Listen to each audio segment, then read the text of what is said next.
Hello, Redhawk families. This is your principal, Meredith Akers, and this is Mrs. Akers' Top 3. Number 1, let's talk about close contacts. Unfortunately, last week we did have our first COVID-19 positive case here at our school. And so what that meant is anybody that was considered a close contact had to be quarantined. That's what our Lead Safely guidelines say that are located on our CFISD website if you want to look at those carefully. But many parents reached out asking questions about, why was my child a close contact or why wasn't my child a close contact? And some parents reached out that their child wasn't even anywhere near, they just had some questions because it was our first case. So I wanted to be transparent and share with all of you since several parents reached out. A close contact is determined if a child does end up being sick or an adult with COVID-19.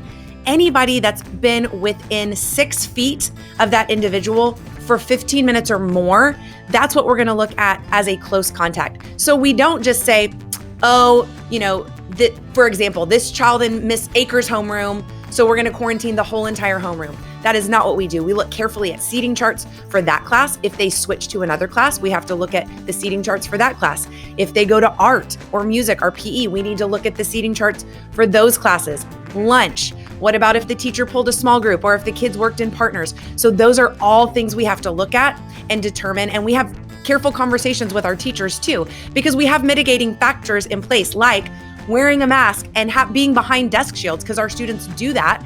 But then we have to ask, did you guys take off your masks to have a snack at some point? So we carefully have conversations and carefully look at that to determine who really do we think needs to quarantine. I promise we don't just say, everybody in the homeroom go home. We very carefully look at who do we really think was in close contact for more than 15 minutes and didn't have multiple mitigating factors in place to protect them. So if you do have questions, of course you can reach out, but wanted to let you know how we are determining those close contacts, just so you are aware.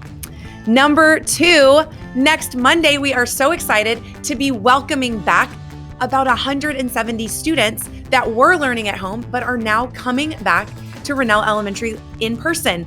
And so to welcome them back, we have some fun things planned, including having people in the hallway ready to help those students get to their classroom for the first time.